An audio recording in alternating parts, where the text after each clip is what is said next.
오늘 저는 여러분과 함께 요한계시록 7장 1절부터 공부를 하겠습니다. 우리 7장 1절 다 같이 읽겠습니다.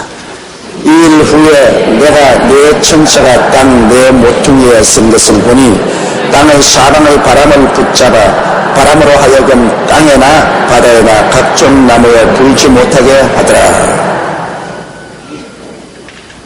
이 일 후에, 즉 이 6장에서 일어난 하나님의 심판이 일어난 후에 이 6째 인과 7째 인 사이에 중간 장면이 나옵니다. 그 중간 장면이 뭐냐 하면은 14만 4천 명 환난 중 전도자에게 인치는 작업이 나옵니다. 6째 인을 떼고 그 다음 7째 인을 떼기 전에 그 중간에 일어난 사항이 바로 요한계시록 7장입니다. 근데 그게 보니까 7째 인을 떼기 전에 6째 인은 이미 뗐고 그 중간에 사도 요한이 보니까 네 천사가 땅 네 모퉁이에 쓴 것을, 땅 네 모퉁이라는 것은 온 지구 전체라는데 사방이라고 하지 않습니까? 사방에서 모여왔 땅 사방에 네 천사가 쓴 것을 보니 사방의 바람을 붙잡아 바람으로 하여금 땅에 바다에 각종 나무에 불지 못하더라. 이 바람은 전쟁을 말하는 것입니다. 큰 풍파, 지구적인 풍파, 거대한 전쟁을 말하는 것입니다. 그런데 이 6째 인과 7째 인 사이에 하나님이 큰 일을 하기 위해서 잠시 동안 세계 평화를 가져야 돼요. 평화가 없이 하나님 사역을 할 수 없기 때문에 평화를 주님께서 가져오는데 땅 사방에 있는 천사에게 바람을 잡아라 하십니다. 그러므로 여기서 보면 여러분, 전쟁도 하나님이 천사를 통해서 일으키시고 평화도 하나님이 천사를 명하여서 평화를 가져온다는 것을 볼 수 있는 것입니다. 아무리 전쟁하려고 해도 땅 사방에 있는 천사가 바람을 딱 붙잡고 전쟁을 못하게 하면 바람이 못 붑니다. 그러나 바람을 불게 하는 천사 보고 바람을 불게 하라 하면 거대한 전쟁 바람이 불어오는 것입니다. 그러므로 과거에 우리 역사상에 있었던 큰 전쟁들은 모두 다 전쟁의 천사들이 그를 일으킨 것입니다. 이렇기 때문에 우리 한국에도 6.25 사변이 일어난 것은 천사가, 전쟁의 천사가 6.25 전쟁에는 바람을 일으킨 것입니다. 그럼 우연히 생긴 것 아니에요. 그 전쟁의 배후에는 섭리가 있는 것입니다. 지금은 전쟁이 안 일어나는 것은 하나님이 천사를 명해서 전쟁의 바람을 잡으라. 하나님이 전쟁의 바람을 잡도록 명했기 때문에 전쟁이 안 일어나는 거예요. 아무리 김정일이 전쟁을 일으키려 해도 하나님이 천사를 통해서 전쟁의 바람을 붙잡으라고 하시면 전쟁 못 일으킵니다.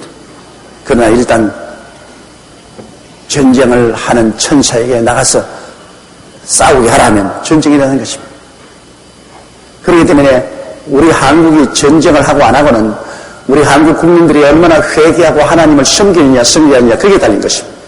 하나님을 우리가 중심으로 섬기고 하나님을 잘 받들어서 생활하면 하나님이 우리 기뻐하셔 전쟁을 피하게 하시고 번영케 해주실 것입니다. 그러나 우리가 하나님의 많은 은총을 받고도 하나님을 섬기지 아니하고 타락하다.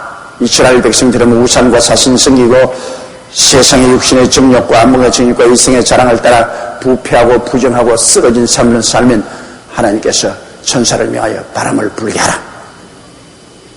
바람 불어는 뭐 전쟁이 일어나고 거대한 심판이 다가오게 되는 것이죠. 우리가 6.25 사변 때도 우리 대한민국에 극도로 정치적으로 불안하고 공산당과 민주당이 계속해서 싸우고 노동자, 학생할 것 없이 끝없는 소요와 요란이 있었습니다. 그때는 전 어린 중학교 학생 시절이었지만 정말로 나라가 염려스러웠습니다. 학교에도 우익 좌익이 나누어져 가지고서 학교 공부는 안 하고 내리 패싸움을 하고 선생들을 때려서 선생이 피투성이가 되고, 그리고 공장은 공장대로 좌익이 갈라지고 사회는 사회대로 우익이 갈라지고 서로 치고 때리고 혼란스럽고 부정부패는 극에 달하고, 그 하나님께서 에라 이놈들 어디 맞아봐라. 주님께서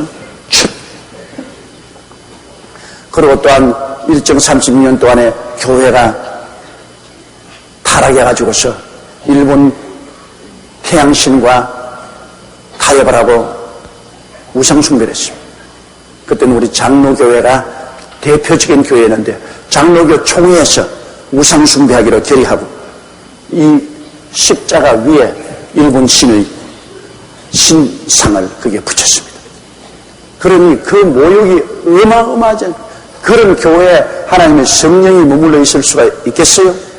우상숭배한 죄로 하나님이 결국에는 바람을 불게 한 것입니다. 그래서 유교 사도는 일정 30년 동안에 우상숭배한 죄로 이 민족이 심판받은 것이고, 그리고 또 이 민족이 크게 혼란하고 부정하고 부패함으로 거의 영적인 소돔과 고모라처럼 되어가기 때문에 하나님의 심판을 받은 것입니다. 이러므로 여러분, 전쟁을 하거나 평화를 하거나 그 주권은 하나님께 있는 것입니다. 하나님이 바람을 잡으면 편안하고 하나님이 바람을 불게 하면 전쟁이 일어나게 되는 것입니다. 그래서 여기 6째인과 7째인 사이에는 하나님이 큰 역사를 이루기 위해서 사방에 바람을 불지 못하게 한 것입니다. 그러면 2절에 보십니다. 또 봄에 다른 천사가 살아계신 하나님의 인을 가지고 해돋는 데로부터 올라와서 땅과 바다를 해롭게 할 권세를 얻은 네 천사를 향하여 큰 소리로 외쳐, 우리 3절까지 같이 합시다. 가로되 우리가 우리 하나님의 종들의 이마에 인치기까지 땅이나 바다나 나무나 해하지 말라 하더라. 서기관이 보니까 또 다른 천사가 살아계신 하나님의 인을 가지고, 살아계신 하나님의 인, 죽은 하나님이 아닙니다. 살아계신 하나님이 도장 치려고 그 천사가 인을 가지고 해 돋는 데로부터 올라오더라. 여러분, 어떤 사람들은 말하기에 해 돋는 데라니까 우리 지구에서 극동 한국이 제일 극동에 있기 때문에 여기서부터 천사가 올라와서 인을 치니까 한국 사람한테는 인을 친다. 그런 것은 너무 아전인수격으로 말하는 것입니다. 여기 해 돋는 데라는 것은 해는 우리 주 예수 그리스도를 말하는 것입니다. 여러분, 하나님의 인을 가지고 해 돋는 데서부터 왔다는 것은 예수님의 보내심을 받아서 왔다, 그 말인 것입니다. 여러분, 우리 예수님이 우리 태양 아닙니까? 그러므로 하나님의 인을 가지고 예수 그리스도의 보내심을 받아 이 천사가 인치러 오는 것입니다. 인을 치는 것은 하나님 아버지의 뜻을 따라 예수님이 인을 치는 것이지 다른 사람이 인을 못 쳐요. 그러므로 안전인수격으로 해석을 해서는 안 됩니다. 여기에 다른 천사가 살아계신 하나님의 인을 가지고 해돋는 데로부터, 즉 예수님의 보좌로부터 예수님이 보내심을 받아서 올라와서 땅과 바다를 해롭게 할 권세를 얻은 네 천사를 향하여 큰 소리를 외쳐 가로되, 자, 땅과 바다와 모든 만물을 전쟁으로 해칠 이미 권세를 받고 있어요. 네 천사가. 그들에게 외쳐 가로되, 우리가 우리 하나님의 종들의 이마에 인치기까지 땅이나 바다나 나무에 해하지 말라. 하나님이 인치는 역사가 끝나기까지는 전쟁을 일으키지 마라. 하나님의 사역이 끝날 때까지는 전쟁을 일으키지 마라. 그런데 그러면 이 하나님의 종들에게 하나님이 인을 친다는데 그 얘기 뭡니까? 여러분, 도장을 치네. 우리 예수님 우리들도 성령으로 인치시고 기름을 부으셨습니다. 여러분과 나도 다 하나님 앞에서는 성령의 인침을 받았습니다. 인을 친다는 것은 무슨 말이냐 하면은 절대로 변화시킬 수 없다 그 말인 것입니다.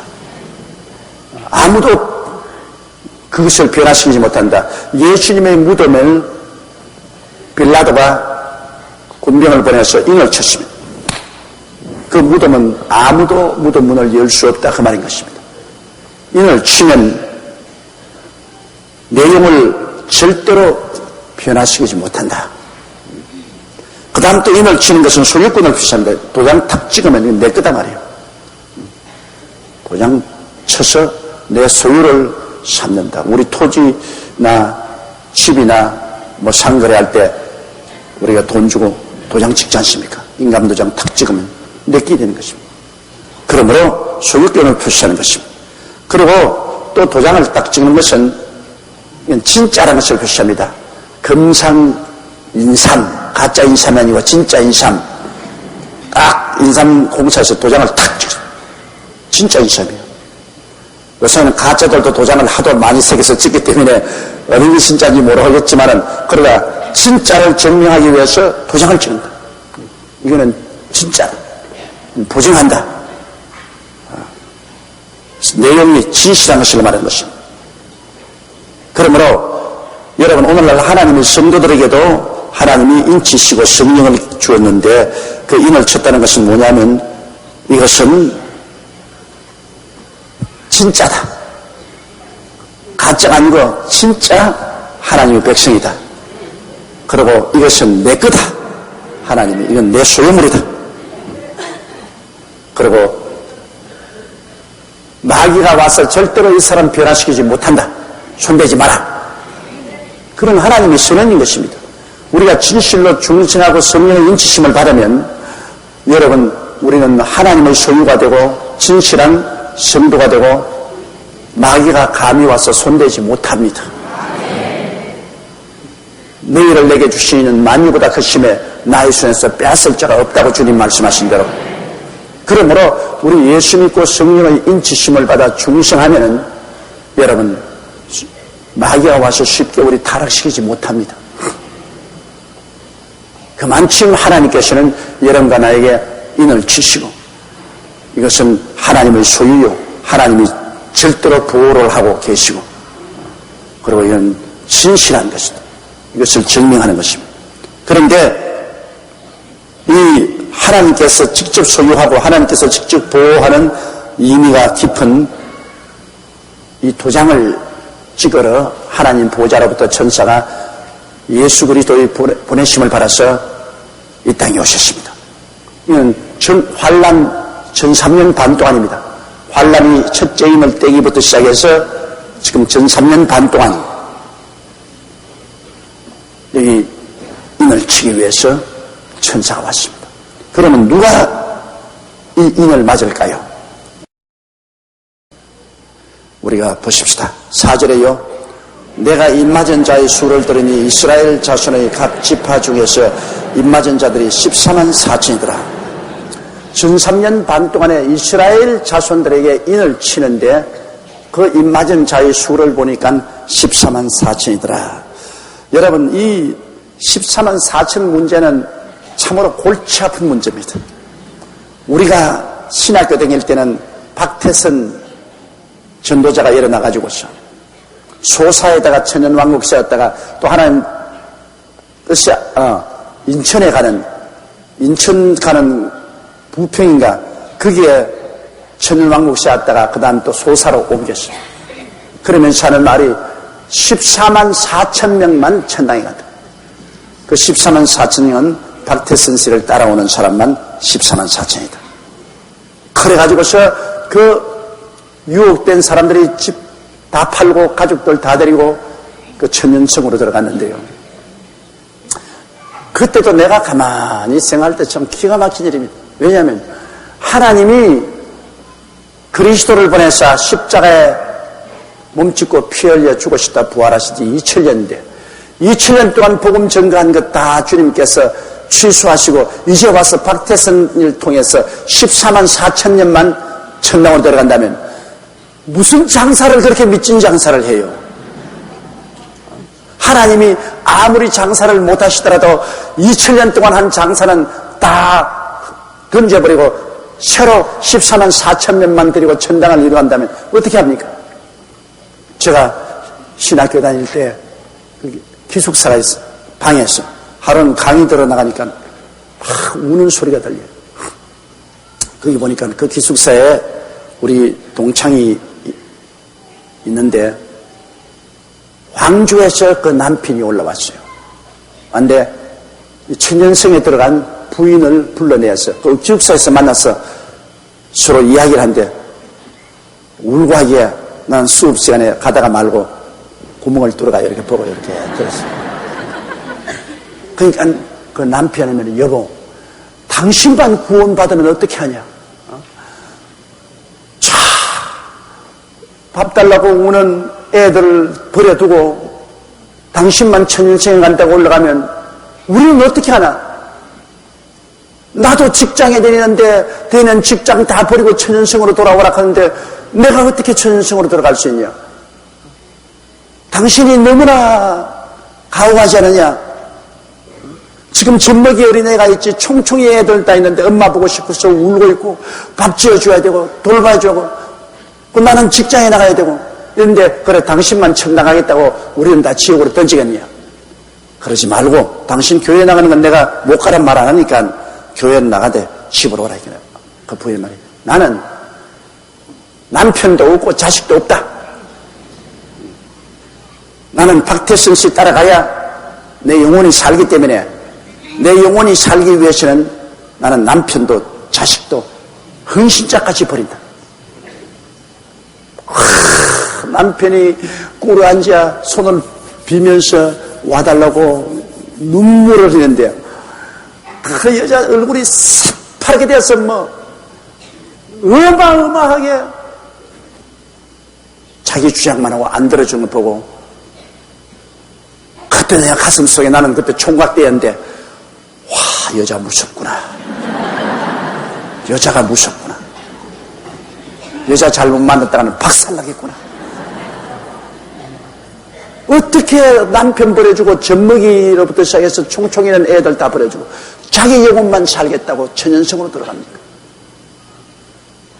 그 남편의 말이 예수님은 우리 살리기 위해서 천당도 버리고 오셔서 몸짓고 피를 흘려 희생하셨는데 어떻게 당신만 살겠다고 들어가느냐? 당신도 참 예수 정신을 따른다면 우리 가족들을 위해서 희생을 해야 될 것이 아니냐? 그것이 예수 그리스도의 정신이 아니냐? 그런데 우리 박태선 감람나무에게 하나님이 계시를 주셨기 때문에 나는 그것만 따른 1시간여 내내 남편이 엎드려 빌고 그냥 눈물을 흘리고 간청을 해도 1시간 내내 단호하게 얼음장같이 냉정하게 남편을 거부하는 것을 봤습니다. 그 과정 나중에는 풍지박성이 됐겠죠. 여러분, 이런 것을 그리스도 신앙이라고 볼 수 없습니다. 신앙이라는 것은 내가 나를 희생해서 남들을 주께로 이끄는 것이 신앙이지 내 하나 구원받기 위해서 너희들은 분토와 같이 버린다. 이 말도 아니죠. 내가 서대문에서 목회할 때 전도사를 해달라고 상악산에서 오랫동안 금식기도 했다는 전도사님이 인터뷰를 하러 내게 왔어요.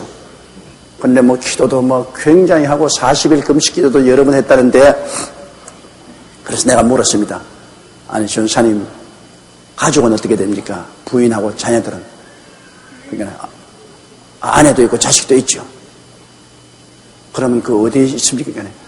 나를 득 쳐다보니 쫙 웃으면서 어깨를 착 펴고 주님의 사업을 위해서 분토와 같이 버렸습니다. 아예 그냥 위장이 쥐어 틀려 올라오려고 그래요. 지가 주의 종으로 남았다고 그래 하나님의 사업을 위해서 처자를 분토와 같이 버렸다. 그래서 내가 하도 기가 막히게 가만히 쳐다보고 나도 당신을 분토와 같이 버립니다. 왜? 성경에는 자기 육친의 가족을 돌보지 않은 자는 불신자보다 더 악하다고 그랬습니다. 예수님도 십자가에 못 박일 때 그 십자가 밑에 울고 있는 그 어머니 마리아를, 요한을 불러서 요한아, 내 어머니다. 그를 받들라 했습니다. 예수님도 마지막 죽음의 길에 그 어머니 마리아를 요한의 손에 맡겼는데, 그래, 자기는 전도하기 위해서 긁어치니까 처자를 분토와 같이 버렸다. 아예 분토와 같이 버릴 바야 원래부터 결혼하지 말라고 했노? 근데 왜 분토와 같이 버려요? 그럼 그 사람 믿고 시집 와서 어린애 낳고 아버지 됐는데 그 자녀들은 어떻게 한단 말입니까? 그들은 영혼이 아닙니까? 이런 잘못된 신앙을 가지면 안 돼요. 우리가 예수를 믿으면 더욱더 남편은 처자를 돌봐야 되고, 부인은 남편을 받들고 가족들을 돌봐야 되고, 더 착실한 가족이 되고 사회인이 되고 국가인이 되어야 되는 것입니다.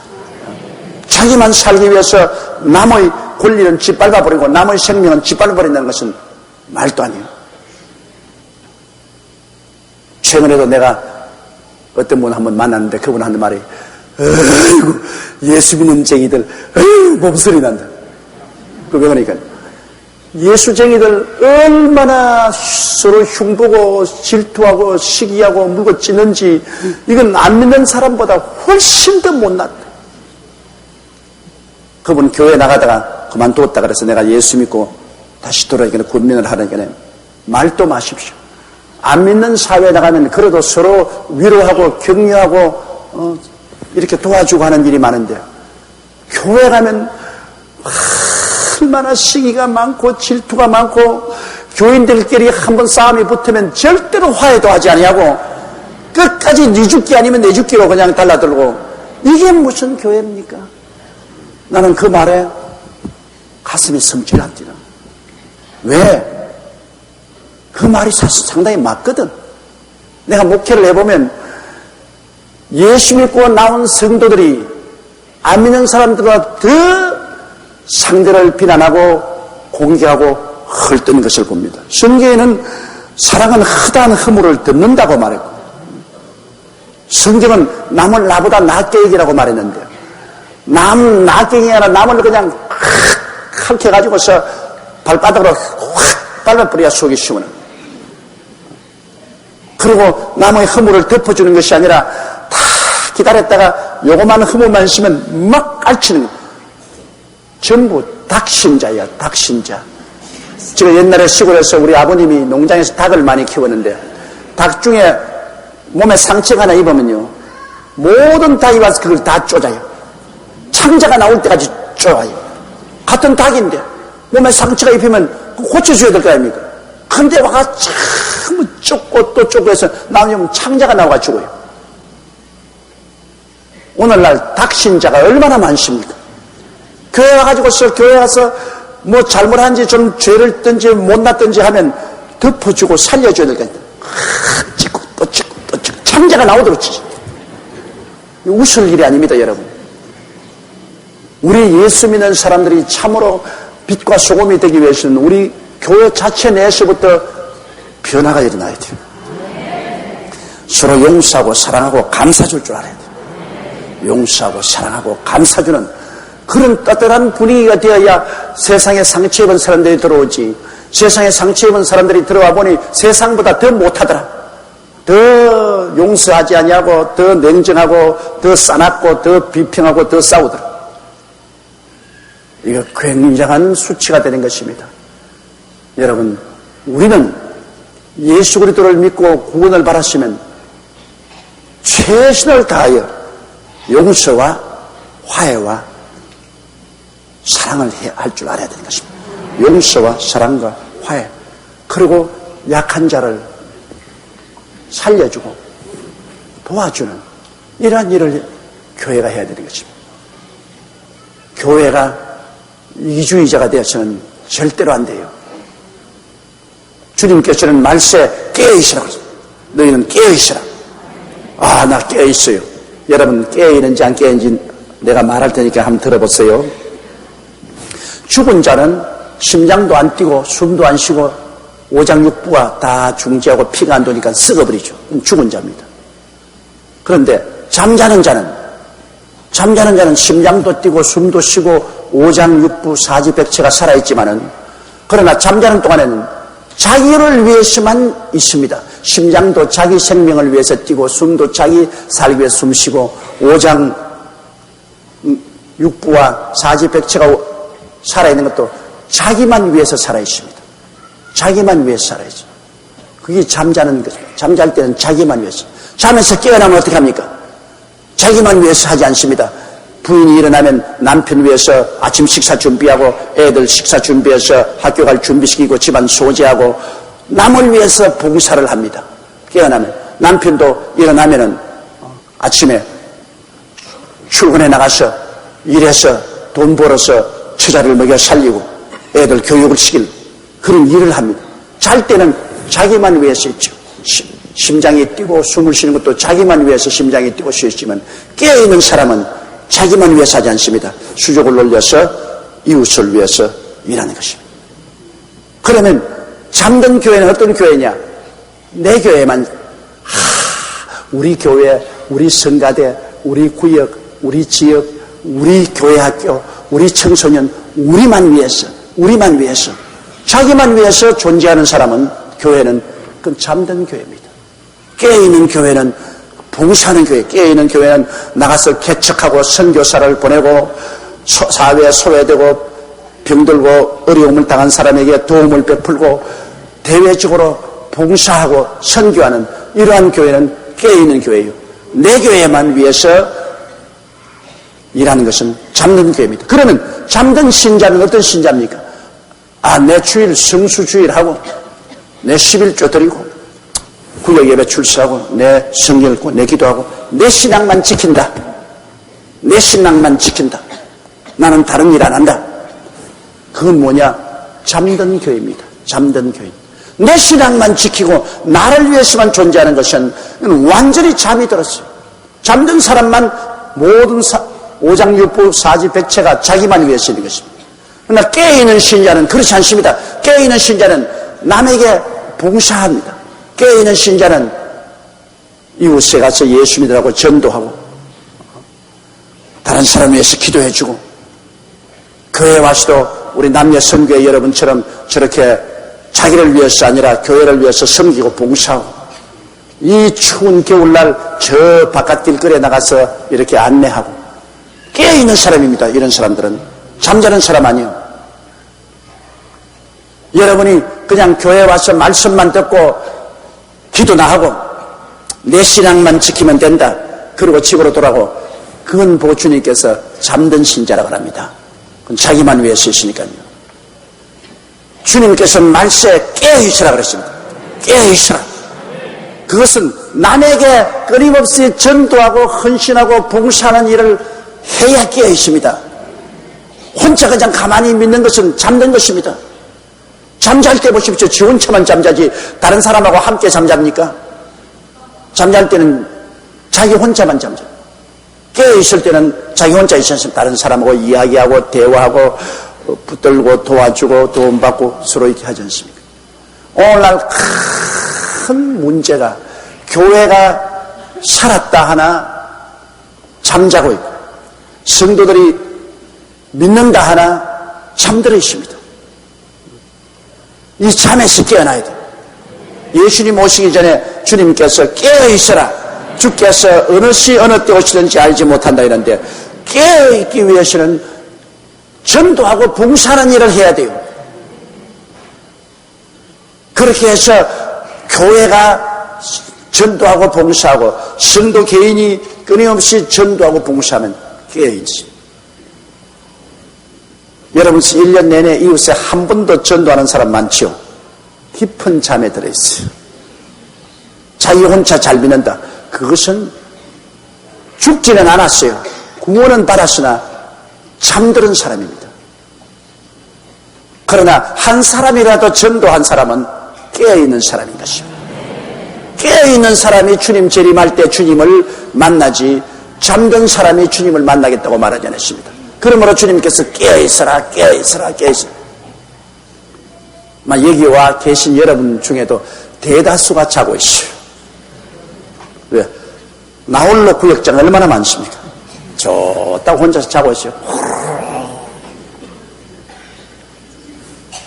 뭐 나 혼자만 예수 믿으면 되지 뭐 아직은 뭐 자고 있어. 이제 조금 읽어보세요. 14만 4천 명이 왜 도장을 이마에 받느냐. 14만 4천 명은 환란 때 전도자입니다. 주님 공중 재림하실 때 들려 올라가지 못하고 깨어있는 사람은 다 올라가고 깨어있는 사람은 다 올라가고 잠든 사람은 올라가지 못하고 남아있습니다. 그 사람들에게 다시 한번 동료에서 신앙심을 얻어서 전 3년 반 환란 동안에 구원을 받아 오도록 하는 전도자가 14만 4천 명인 것입니다. 여러분 14만 4천 명이 와서 여러분에게 회개하고 예수 믿으라는 소리 들리거들랑 절단 강사인 줄 아십시오. 왜 못 올라가십니다. 나 열심히 교회 나갔는데요. 나 11조도 내고 나 열심히 기도도 했는데요. 그러나 주님이 뭐랍니까? 너 잠들었잖아요. 아니야, 잠 안 들었어요. 잠이 안 들었으면 남 위해서 봉사해야지. 잠든 사람만 혼자 자기 위해서 있지. 심장도 자기 위해서 뛰고 숨도 자기 위해서 숨쉬고 수족도 자기 위해서만 가만히 있습니다. 죽지는 않았어요. 그러나 순전히 자기 위해서 활동을 하고 있어요. 그러나 깨어난 사람은 일어나서 다른 사람을 위해서 해요. 너는 전도도 안 하고 헌신 봉사도 안 하고 그러니 잠들어 있었지 않느냐. 그러므로 하나님 나팔 소리 못 들었지. 잠들어 있는 사람은 나팔 소리 못 들어요. 깨어있는 사람이 나팔 소리 들어요. 그러므로 주님께서 계속해서 깨어있어라 깨어있어라 깨어있으라는 이유가 거기에 있는 것입니다. 예수 믿는 사람 보고 왜 자꾸 깨어있으라고 주님 말합니까? 그것은 예수 믿으면서 잠든 사람 많기 때문이에요. 자기만 위해서 믿는 사람은 그건 잠든 사람이에요. 다른 사람 위해서 전도하고 기도하고 봉사하고 헌신하는 사람은 깨어있는 사람인 것입니다. 그러므로 오늘 여러분 자신을 생각해 보십시오. 내가 깨어있는가? 내가 잠을 자고 있는가? 대다수의 사람이 내가 잠자고 있었구나. 잠도 깊이 든 사람이 있고 선잠이 든 사람도 있습니다. 근데 오늘 깊이 든 사람이나 선잠을 자는 사람이나 깨어나야 돼요. 그래서 여기에 14만 4천에게 인을 친다 그랬는데 성경에는 유대인 12지파에게 인을 쳤다고 말합니다. 그러나 어떤 사람들은 이것은 상징적인 해석으로 전 3년 반 대환란을 통하는 이방인과 유대인들로 이루어진 교회다. 대환란 때 그때 14만 4천이라는 교회가 이루어진 것이다 말하는데 그건 별 볼 일 없어요. 또 어떤 사람들은 환란 중에 이방인 신자와 유대인 신자들이 복음 전도할 선교사가 되어서 인침을 받았다. 그거는 어느 정도 수긍할 수 있지만은 성경에 분명하게 14만 4천이는 유대 12지파 중에 인을 쳤다고 했는데 왜 그대로 믿지 않고 자꾸 다른 것을 보태는지 모르겠어요. 그대로 믿어야 돼요. 여기에 보니까 내가 입맞은 자의 수를 들으니 이스라엘 자손의 각 지파 중에서 입맞은 자들이 14만 4천. 각 지파를 말했어요. 그냥 이스라엘 자손이라고 하면 영적 이스라엘은 우리도 영적 이스라엘입니다. 그러므로 우리도 영적 이스라엘이지만 여기는 이스라엘 12지파입니다. 우리는 영적 이스라엘인데 우리 보고 너 무슨 지파냐? 우리가 무슨 지파가 있어요? 우리는 순복음파밖에 모르지. 그러니까 이게 분명히 이스라엘 12지파 중에서 한 지파에 12,000명씩 뽑아가지고서 인을 쳤거든요. 그런데 여기 이제 인친 지파들을 보면은 인맞은 지파들을 보면은 유대인 중에서 인을 맞았는데 왜 그러냐? 여러분, 제일 처음에 성령의 인치심을 받아 복음을 전가하러 나간 사람들이 유대인입니까? 이방인입니까? 유대인이죠. 오순절 다락방에 120문도가 성령의 세례받고 인치심을 받고 예루살렘과 유대와 사마리아와 땅까지 복음을 전가한 처음 전도자들은 성령의 인침을 받아 내어보낸 유대인들입니다. 그러면 알파 시작이 유대인으로 시작했으므로 끝도 유대인으로 마치는 것이 마땅한 것입니다. 처음 유대인들이 복음을 인도했는데 마지막 대단원의 막을 내릴 때도 유대인 중에 주님이 14만 4천인을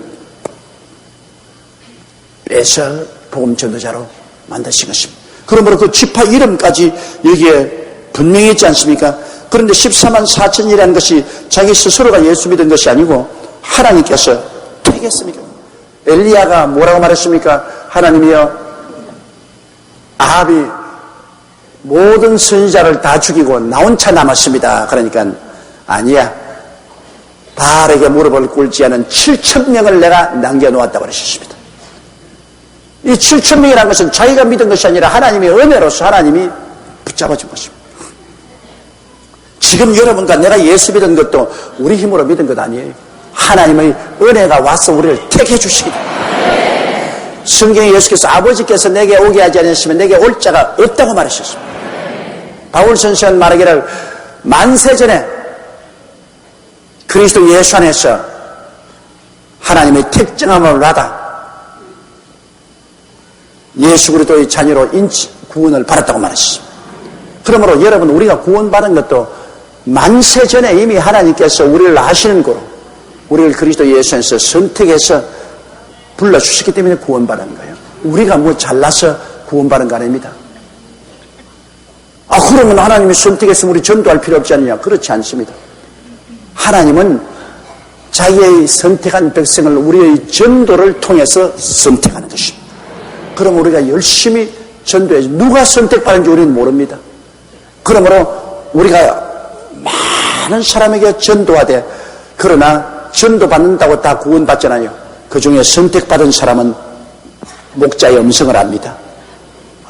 부흥이라도 저 날 부른 소리다. 회개해야지. 날 부른 소리. 근데 다른 사람은, 주님이 목자가 아니고 주님은 양이 아닌 사람은 웃기는 소리들 하고 있네. 밥 먹고 소화시킬 데가 없어서 별난 짓 다 하고 있다. 그 메시지가 마음에 안 들어옵니다.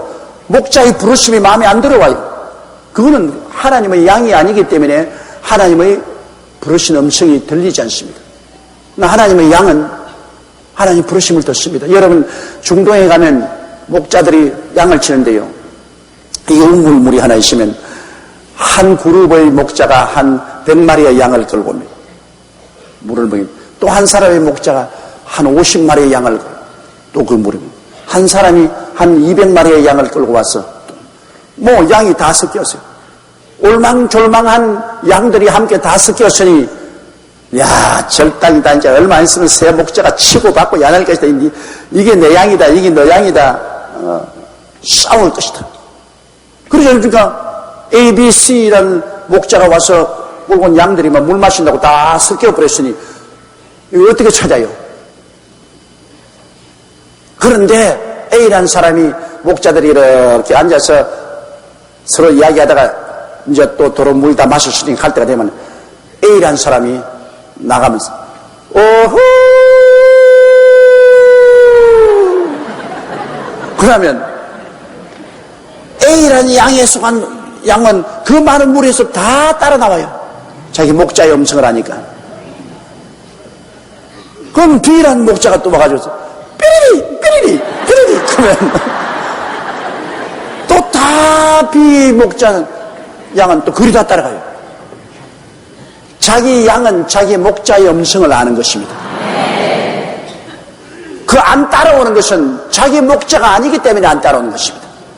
우리가 복음을 전하는 것은 우리 목자이신 예수님의 음성을 전하는 것입니다.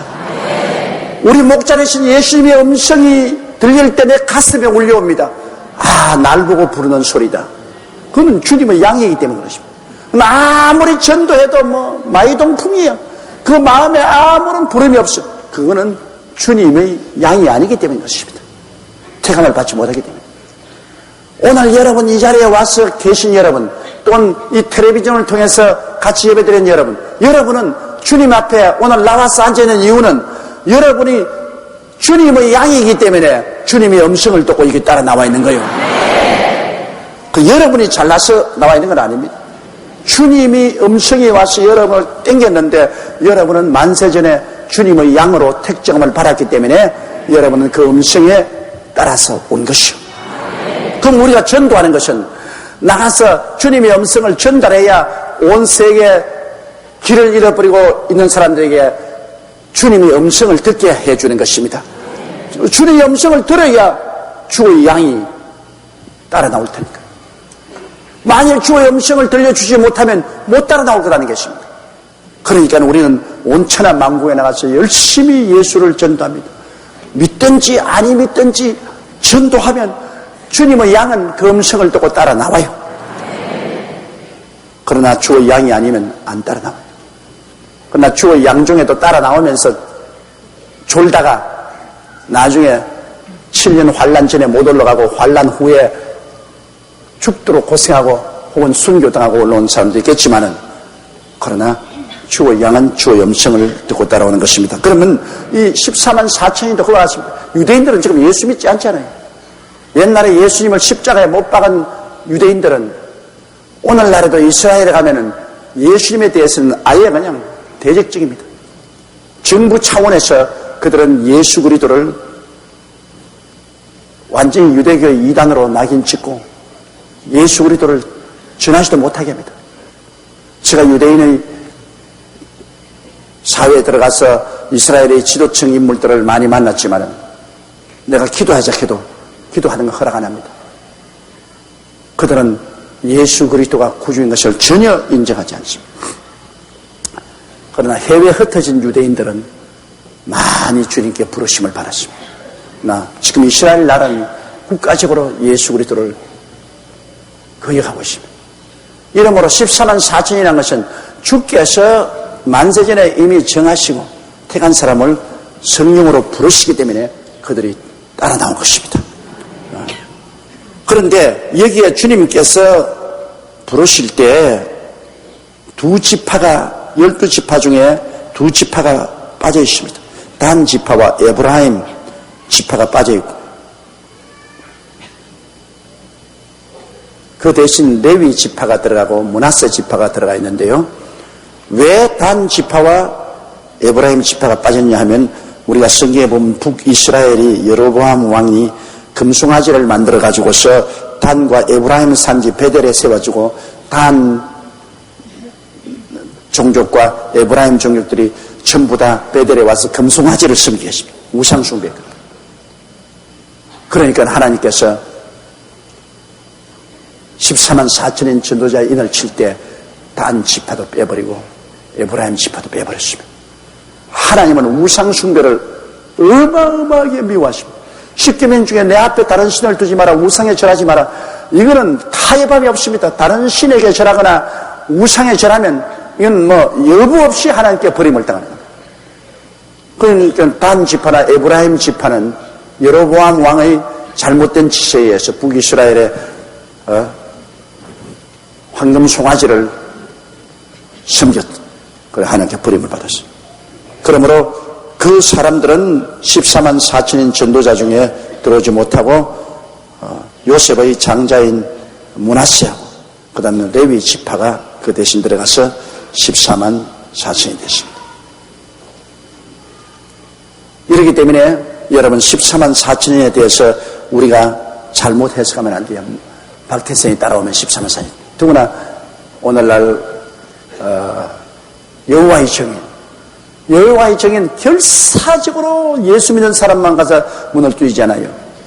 여호와의 증인들은 뭐라고 말하냐면 천당이 천상천국, 지상천국이 있는데 천상천국에는 14만 4천인만 가고 그 다음에 이방인 중에 믿는 사람은 지상천국에 들어가고 그 다음에 예수 안 믿는 사람은 모두 다 죽여버립니다. 영원히 없어져 버립니다.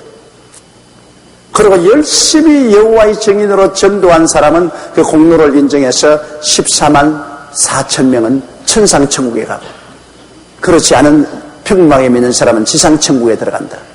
이래서 천상천국에 들어가려고 그들은 있는 힘을 다해서 열심으로 전도를 하고 있는 것입니다. 그런데 여호와의 증인들은 말하기를 예수님은 이미 1914년에 영적으로 재림하여 왕국은 이미 건설되었다고 합니다. 1914년에 이미 예수님 천상 천국은 완성이 됐다. 그래서 열심히 전도하는 사람은 여호와의 정의는 교를 믿고 열심히 전도하는 사람은 천상 천국이고 그 이외에는 지상 천국이고 안 믿는 사람은 완전히 없어져 버린다. 죽어버린다. 그렇게 말하는데 그거 완전히 말도 되지 않은 소리입니다. 어디에 성경에 예수 안 믿는 사람은 없어져 버립니까? 예수 안 믿는 사람은 불과 유황으로 탄 못에 참여를 했습니다.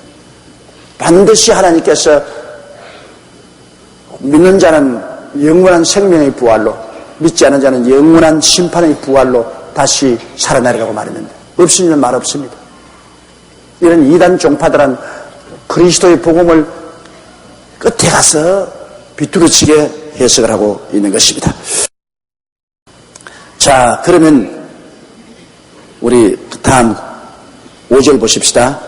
유다 지파 중에 입맞은 자가 1만 2천이요 루벤 지파 중에 입맞은 갓 지파 중에 1만 2천이요 아셀 지파 중에 1만 2천이요 납달리 지파 중에 1만 2천이요 므낫세 지파 중에 1만 2천이요 시므온 지파 중에 1만 2천이요 레위 지파 중에 1만 2천이요 이사갈 지파 중에 1만 2천이요 스불론 지파 중에 1만 2천이요 요셉 지파 중에 1만 2천이요 베냐민 지파 중에 입맞은 자가 1만 2천이라. 그래서 다 합계 14만 4천 명이 인을 맞았습니다. 전 3년 반 환란 동안에 전도자로서 이삭 죽기를 하는 거예요. 여러분, 대추수가 끝나고 난 다음에 반드시 주에 이삭 주우러 다니지 않습니까? 저는 어릴 때 정말로 이삭 주는 것에 몸서리가 납니다. 왜냐하면 벼 베거나 볼이 비면은 아버님께서 용기야 오늘은 와서 이삭 주어라. 그럼 베는 사람 뒤에 이제 이런 바구니, 큰 바구니 이렇게 걸머지고 가서 이삭을 주는데 얼마나 허리가 아프고 재미가 없는지 말도 다 할 수 없어요.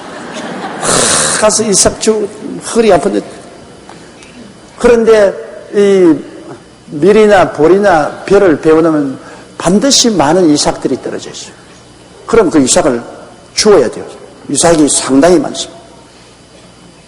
그래 이삭을 많이 주어서 오면은 대로 대가지고서 그 다음에는 상급을 주시더라고요. 보리 한 대 혹은 밀 한 대 이렇게 이제 아버님이 상을 주면 그 상을 받아가지고서 내가 우리 아버님께 팔아먹었다.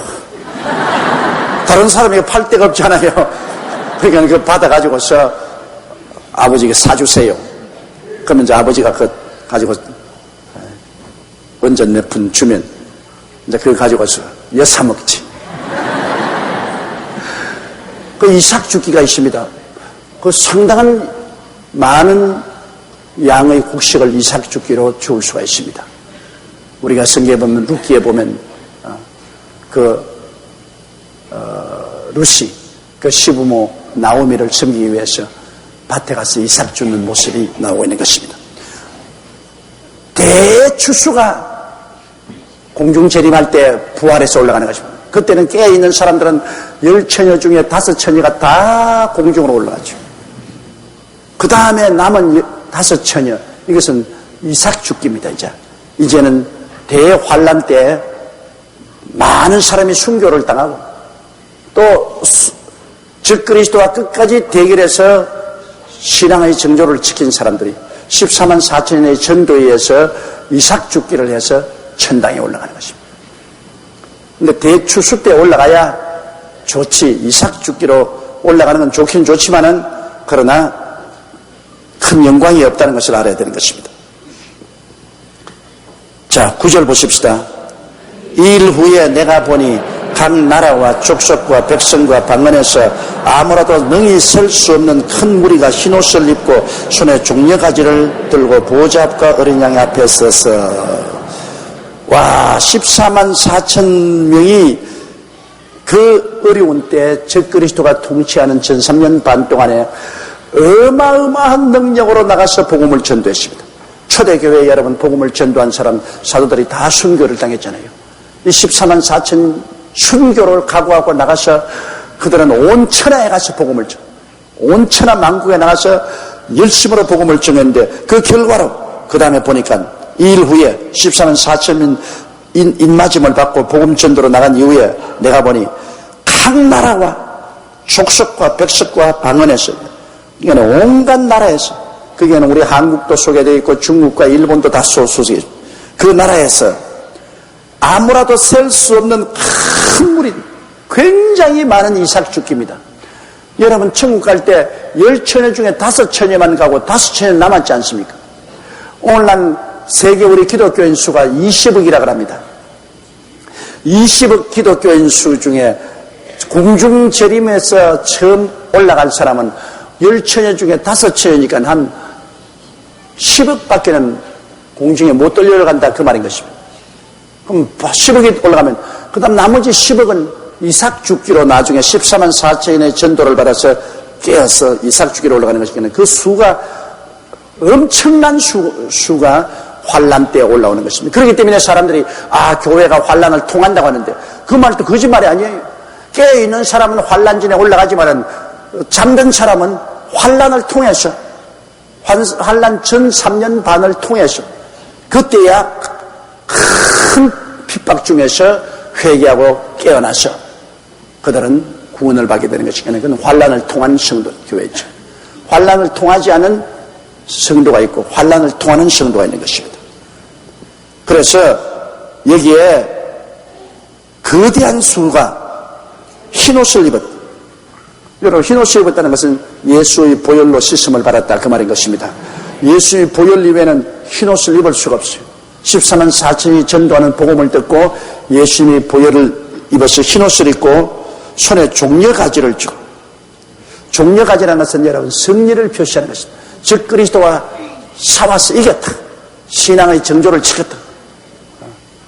이 종려가지는 예수님이 예루살렘 성에 입성할 때 사람들이 종려가지를 가지고 예수님 발밑에 깔고 그걸 흔들었습니다.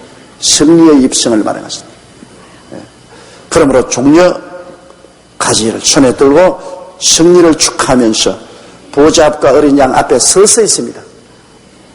앉았다는 것하고 섰다는 것하고 굉장히 차이가 있습니다. 여러분 처음에 주님 강림하실 때 공중 재림할 때 올라간 사람들은 보좌에 함께 앉게 해주겠다고 주님 말씀하셨습니다. 앉아있는 사람은 일 다 마치고 다스리는 사람은 앉아있습니다. 주인은 앉아있죠. 종은 서 있는 것입니다. 종이 앉아있으면 큰일 나죠. 종은 언제나 섬기기 위해 서 있지만 주인은 앉아있습니다. 처음 우리가 공중 재림할 때 부활해서 올라가는 사람은 예수 그리스도와 함께 보좌에 앉아있습니다. 그러나 환란 때 올라온 사람들은 흰옷을 입고 승리의 종려가지를 들고 서서 있습니다. 이게 분명히 앉아있지 않아요. 그럼 이 사람들은 하늘에 올라와서도 주인이 아니고 종입니다. 다스리는 자가 아니고 다스림을 받고 심부름하는 자로서 구원을 받게 되는 것입니다. 그리고 10절에요. 큰 소리로 외쳐 가로되 구원하심이 보좌에 앉으신 우리 하나님과 어린 양에 있도다 하니. 자, 그 말 맞지 않습니까? 구원하심이 자기들 스스로 구원받은 것이 아니고 보좌에 앉으신 우리 하나님과 어린 양이 있다. 하나님 아버지의 택함과 어린 양 예수 그리스도의 보배로운 피로 구원받았기 때문에 이 환난 중에서 구원받아 온 사람들이 그렇게 하나님 아버지를 찬미하고 우리 주 예수 그리스도를 찬미하는 모습을 보여주고 있는 것입니다. 그러면 여기에 보면은 이 사람들이 대거 구원받기 전에 여러분 6째 인을 떼실 때 순교당한 사람들이 보좌 앞에 엎드려서 언제까지 기다려야 됩니까? 언제 우리의 원수를 갚아주겠나 할 때 주님께서 오단불씩 이렇게 주시면서 동료 친구들이 다 죽임을 받고 올라올 때까지 기다려야 했지 않습니까? 거기는 순교를 받고 올라온 사람이고 이 사람들은 14만 4천의 복음을 듣고 온 사람들은 순교당하지 않고 많은 핍박과 환난을 당하고 올라온 사람들입니다. 그러므로 순교당한 사람은 하나님께서 생명의 면류관을 주시는 것입니다. 순교당한 사람은 생명의 면류관을 주십니다. 그러나 여기에 환난 동안에 구원받아 온 사람에게는 아무 상급이 없어요. 면류관이 없어요. 다 같이 환난 동안에 올라왔지만 죽어서 올라온 사람은 상급이 있지만은 살아서 핍박을 통해서 올라왔지만은 흰옷 입고 종려가지를 흔들었으나 서서 있고 그들은 상급이 없는 것을 우리가 볼 수 있는 것입니다. 11절요. 모든 천사가 보좌와 장로들과 내 생물의 주위에 섰다가 보좌 앞에 엎드려 얼굴을 떼고 하나님께 경배하여 가로되. 자, 성도의 예배가 있으니까 따라서 천사의 예배가 있습니다. 하늘나라는 여러분 예배에 있습니다. 제가 전문주의를 설교할 때도 여러분 우리는 왕같은 제사장이라고 했는데 우리는 영원히 왕같은 제사장입니다. 제사장은 언제나 하나님께 제사를 드리는 것입니다. 그 제사가 이미 예수 그리스도께서 완성했으므로 우리는 예수 그리스도의 십자가 보혈을 통하여 하나님께 감사와 찬양의 제사를 드립니다. 이게 바로 감사와 찬양의 제사입니다. 그런데 우리 구원받은 사람은 아버지 하나님과 어린 양 예수 그리스도의 보혈로 감사와 찬양의 예배를 드리는 제사이지만 천사는 예수 그리스도의 보혈로 찬송을 드리지 못합니다. 왜냐하면 천사는 타락한 적이 없고 구속받은 것이 없기 때문에 이 구속받은 그 큰 기쁨과 영광을 모릅니다. 그냥 찬양하죠. 그러나 우리는 꼭 우리 예수 그리스도를 믿음으로 구원받은 사람은 예수의 보혈로 찬양을 해야 되는 것입니다. 예수의 보혈. 우리에게 절대로 잊지 말아야 될 것은 예수의 보혈로 찬양. 여러분 매일 기도할 때 제사장으로서 기도해야 됩니다. 기도할 때 여러분 서두부터 뭘 달라고 기도하지 마시고 제사장으로서 하나님께 먼저 제사 드려야 돼요. 하나님 아버지 우리 속죄 제물이 되셔서 죄에서 구원하신 예수님을 찬양합니다. 속건 제물이 되셔서 우리가 행위로 지은 모든 죄를 다 용서하신 그리스도의 보혈을 찬양합니다. 주님이여 주님께서 화목 제물이 되셔서 하나님과 우리 사이를 화목하게 한 그 보혈을 찬미합니다. 주님이시여 주님께서 우리 번제물이 되셔서 우리를 헌신하게 하고 주님께 충성하게 만들어주신 보혈의 능력을 찬미합니다. 주님께서 우리에게 소재가 되셔서 우리 생활이 하나님께 향기로운 제물이 되고 하나님께 축복을 받게 되었으니 감사합니다. 예수 그리스도로 말미암아 하나님께 감사와 찬양의 예배를 드립니다. 이렇게 해서 시작해야 돼요. 먼저 우리 제사장이니까 하나님께 제물을 드려서 예배를 드리고 난 다음에 그 다음에 우리가 요구할 것을 기도해야 돼요. 하나님이여 구원시켜 주시옵소서, 병을 고쳐 주시옵소서, 문제를 해결해 주시옵소서. 그 기도에도 여러분 순서가 있는 겁니다. 그 순서를 지켜야죠. 그냥 무조건 하고 하나님께 달라고 하면은 안 되는 것입니다. 여기에도 구원받은 성도들이 어린 양과 하나님 아버지께 예배를 드립니다. 그런데 여기에 이제 그 다음 천사들이 따라서 경배하는 것을 보십시다. 12절에요. 가로되 아멘 찬송과 영광과 지혜와 감사와 존귀와 능력과 힘이 우리 하나님께 세시도록 있을지로다. 아멘. 이게 성도들과 틀리지 않아요. 여기는 구원하심이 있는데 천사들은 구원에 대한 말을 하지 않지 않아요.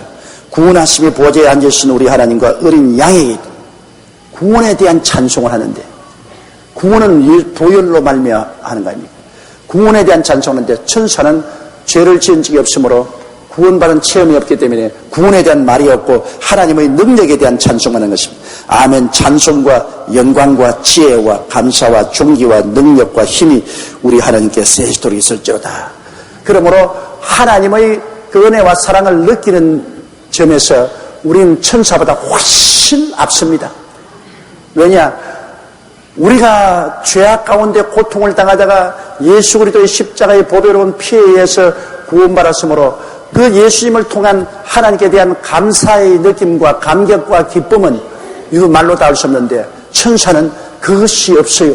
천사는 그저 하나님의 장엄하신 그 능력과 영광과 존귀와 부와 이런 것만 보이지 그 피를 흘려서 값주고 산 이 은혜는 알지 못합니다. 이렇기 때문에 앞으로 천당에 올라가면은 우리 예수 믿는 성도들이 천사보다 월등하게 하나님과 가깝고 하나님의 친자녀로서 살고 천사는 섬기는 종으로서 살고 있는 모습을 우리가 보게 될 것입니다. 13절요. 장로 중에 하나가 응답하여 내게 이르되 이 흰옷 입은 자들이 누구며 또 어디서 왔느냐. 자, 거기에는 장로 중 한 사람이 나왔습니다. 이 장로는 구약시대의 대표, 신약시대의 대표, 24장로가 거기 있는데 그중 장로 하나가 요한에게 말하기를 이 흰옷 입은 자들이 누구며 또 어디서 왔느냐 14절요 내가 이르되 내 주여 당신이 알리이다 하니 그가 나더러 이르되 이는 큰 환난에서 나오는 자들인데 어린 양의 피에 그 옷을 씻어 희게 하였느니라. 분명히 대답해 주지 않습니다. 요한이 나는 몰라요. 당신이 알지 않아요. 그래 그렇지. 이 사람들은 큰 환난에서 환난 전 3년 반 동안 굉장한 핍박과 환난에서 어린 양 예수 그리스도의 보혈로 씻어서 흰 옷을 입고 구원받아 온 사람들이라고 말한 것입니다. 이러므로 여러분 하늘로 들려 올라가는데도 제1차 부활이 있고 제1차 부활이 있고 그 다음에는 순교에서 영원히 올라온 사람이 있고 그 다음에는 14만 4천의 복음을 듣고서 핍박 가운데 이겨서 다시 그들이 부활을 해서 죽지 않고 올라옵니다. 부활해서 올라오는 것도 환난 전에 올라와 부활해서 올라오는 사람들이 있고 그리고 환난 전 3년 반 동안에 변화되어서 죽지 않고 올라오는 사람이 있습니다. 그렇기 때문에 많은 주의 종이나 성도들이 우리 교회가 다 환난을 통하고 환난 중에서 전 3년 반이 되었을 때 환난 중에서 부활해서 올라간다. 그렇게 전도하는 사람이 있는데 그 말 맞아요. 그러나 깨어있는 사람은 환난 전에 첫째 인을 떼기 전에 먼저 올라간 사람입니다. 그것도 또 맞아요. 이 밸런스가 잡혀야 돼요. 한 가지만 주장하면 안 돼요. 성경은 한 가지만 말하고 있지 않습니다. 환난 전에 올라갈 성도가 있고 환난 중간에 또 변화되어 올라갈 사람들이 있다는 것을 우리가 알아야 되는 것입니다. 자, 15절요. 그러므로 그들이 하나님의 보좌 앞에 있고 또 그의 성전에서 밤낮 하나님을 섬기며 보좌에 앉으시니가 그들 위해 장막을 치리니. 자, 이 사람들이 이제 신분을 여기 말해주는데 그들이 하나님의 보좌 앞에 있고 예수 믿는 사람은 보좌에 함께 앉아 있는데요. 이기는 자는 내가 보좌에 함께 앉게 하여 주기를 내가 이기고 보좌에 앉은 것과 같이 하려고 예수님 말씀하셨죠. 라오디게아 교회. 그래서 이미 우리 부활 성천한 사람들은 첫 부활에 참석한 사람들은 보좌에 앉아 있습니다. 그런데 환난 중에 들어온 사람들은 보좌 앞에 있습니다. 보좌 위에 올라가지 않고 보좌 앞에 있습니다. 강단 위에 있지 않고 강단 밑에 저기 있습니다. 신분의 차이가 있습니다. 보좌에 앉아있는 것은 예수 그리스도의 신부입니다. 예수 그리스도의 신부. 남편하고 아내는 같이 앉아있죠. 예수 그리스도의 신부니까 그리스도와 함께 보좌에 앉아있고 그 다음에 환난 동안에 올라온 사람은 보좌 앞에 서 있어서 예수님의 신부가 되지 못합니다. 구원을 받되 둘러리 구원을 받았어요. 둘러리 구원. 여러분 결혼식에 신부가 아름답지 둘러리가 별로 아름답지 않잖아요. 요사이는 둘러리 제도가 없는데 옛날에 제가 처음 목회하고 결혼할 때는 보면은 꼭 신랑 옆에 신랑 둘러리가 있고 신부 옆에 신부 둘러리가 이렇게 오는데 어떤 데는 신부 둘러리가 더 이쁠 때가 많아요. 그러나 결혼은 신랑과 신부가 하지 둘러리가 하지 않습니다. 둘러리는 그저 에스코트만 하지. 그러므로 다 같이 천당에 올라가도 처음 주님 공중 재림할 때 올라가는 사람은 신부로 올라가고 환난 동안에 올라온 사람은 둘러리예요. 둘러리. 그래서 신부는 그리스도와 함께 보좌에 앉아있고 환난 동안에 올라온 사람은 보좌 앞에 있습니다. 그러므로 그들이 하나님의 보좌 앞에 있고 또 그의 성전에서 밤낮 하나님을 섬깁니다.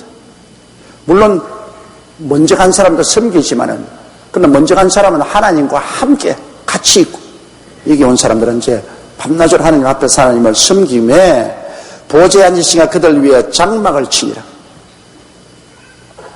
예수 그리스도의 신부가 된 사람은 그리스도와 함께 새 예루살렘에 들어가서 살아요. 신혼집인 새 예루살렘에서 사는데 이 사람들은 따로 천막을 치고 그 장막 밑에서 살아요. 여러분 빌딩에 들어 살겠어요? 천막 밑에 살겠어요? 차이가 있다. 질적 차이가. 처음에 올라간 사람은 다 새 예루살렘에 들어가서 사는데 이 사람들은 주님께서 그 위에 장막을 쳤어요. 장막이 한 텐트입니다. 텐트를, 그것도 뭐 하늘나라 특전이니까 굉장히 좋겠죠. 그러나 새 예루살렘하고 천막하고 비교할 수가 있나요? 주님께서 그들을 위하여 장막을 쳤습니다. 자, 16절요. 저희가 다시 줄이지도 아니하며 목마르지도 아니하고 해나 아무 뜨거운 기운에 상하지 아니할지니. 전 3년 반 동안에 여러분 그들이 얼마나 배가 고팠겠습니까? 왜냐, 666 숫자를 안 받은 사람들은 상거래도 못하니까. 그러므로 그들이 아니야 그냥 피골이 상제보다 굶주렸기 때문에 이렇게 강조해서 말합니다. 이제 올라온 천국에는 굶주림이 없다. 줄이지 아니하며 목마르지 아니하며. 그들이 얼마나 쫓겨다니기 때문에 물도 마실 수 없어요. 옛날에야 뭐 어디 가도 뭐 바닷물도 마셨지만은 강물도 마시면 요새는 다 이게 너무 부패해가지고서 마시지도 못하지 않는 거예요. 물도 마음대로 못 마시는데 이제 하늘에 올라와서 목마르지 아니하고 해나 아무 뜨거운 기운에 상하지 아니. 이건 자연체에 하나님께서 전 3년 반 동안에 굉장한 지진이 일어나게 하고 자연재해가 일어나게 한 그 무시무시한 환경에서 이는 벗어났다 그 말인 것입니다. 17절요. 이는 보좌 가운데 계신 어린 양이 저희 목자가 되사 생명수 샘으로 인도하시고 하나님께서 저희 눈에서 모든 눈물을 씻어 주실 것입니다. 자, 여기 하나 크게 다른 점이 보이죠. 이는 보좌 가운데 계신 어린 양이 저희 목자가 되었다. 여러분, 먼저 올라간 사람은 예수님이 뭐가 됐죠? 신랑이 됐네. 이 사람들은 신랑이 안 되고 목자가 되었어요, 예수님이. 그러니 신랑은 먼저 올라간 사람들은 예수 그리스도가 신랑이 되었으므로 예수 그리스도의 신부가 되어서 함께 후에 온 사람들을 다스리고 돌봐주는 목자가 된 거죠. 그러니 신랑이 좋지 목자가 뭘 좋아요. 그러나 그래도 목자 없는 양같이 버림을 받고 찢기지 아니하고 하늘에 올라와서 이제는 주님께서 그들의 목자가 되어서 생명수 샘으로 인도하시고 천당에 가면 하나님께서 생명수를 마시게 하고 생명수를 마시면 영적 생명이 넘쳐나서 그와 함께 믿음, 소망, 사랑, 기쁨이 분수처럼 솟아오르는 생명수. 예수님이 바로 우리의 생명 양식이요. 예수님이 바로 우리의 생명수인데 주님께서 그들에게 생명수가로 인도하시고 하나님께서 저의 눈에서 눈물을 씻겨 주실 것입니다.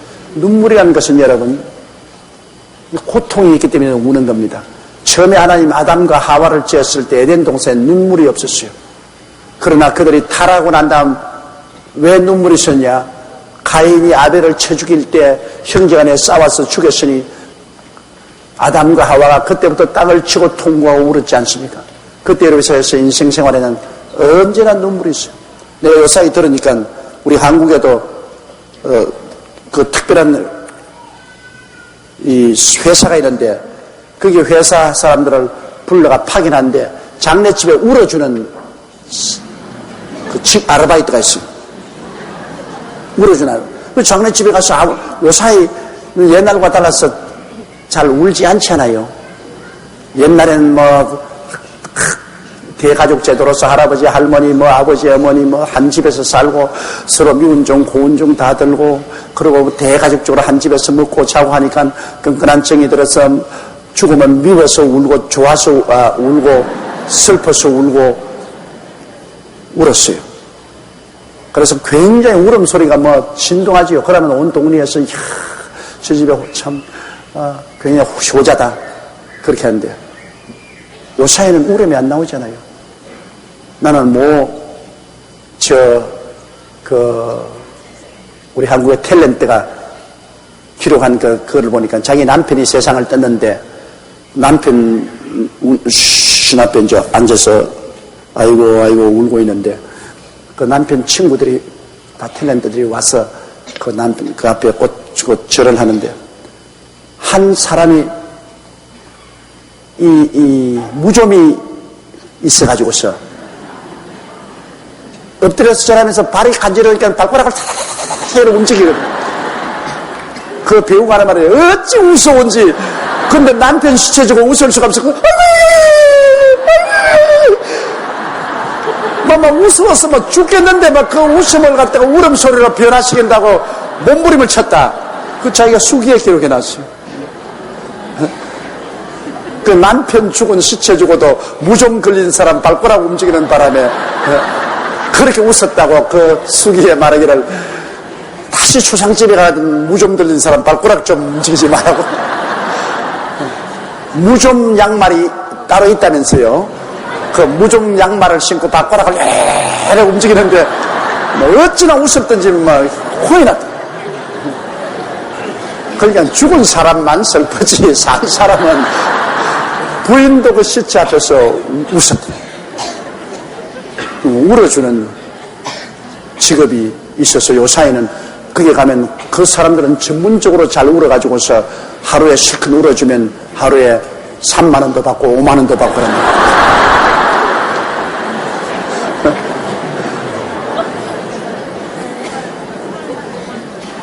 좌우간 눈물은 막 기쁨의 눈물도 있지만은 대개가 슬픔과 고통의 눈물인 것입니다. 그러나 하늘나라에 가면 눈물이 없어. 저 하늘에는 눈물이 없네. 눈물이 없어요. 이제는 기쁨만 충만합니다. 감사가 충만하고. 이러므로 정살년 반 동안 환난을 당하면서라도 신앙을 깨어서 지조를 지키고 천당에 올라오면 신분은 되지 못해도 그리스도가 기르는 양은 되고 보좌엔 몰한 자도 보좌 앞에 서서 둘러리로 섬길 수 있습니다. 새 예루살렘엔 못 들어가도 하나님이 쳐준 장막에서 그들은 살 수가 있습니다. 그러므로 구원받지 못한 사람보다야 뭐 한없이 좋지요. 그러나 환난 전에 들려 올라간 그리스도의 신부된 사람에 비교하면 참 너무나 뒤떨어지죠.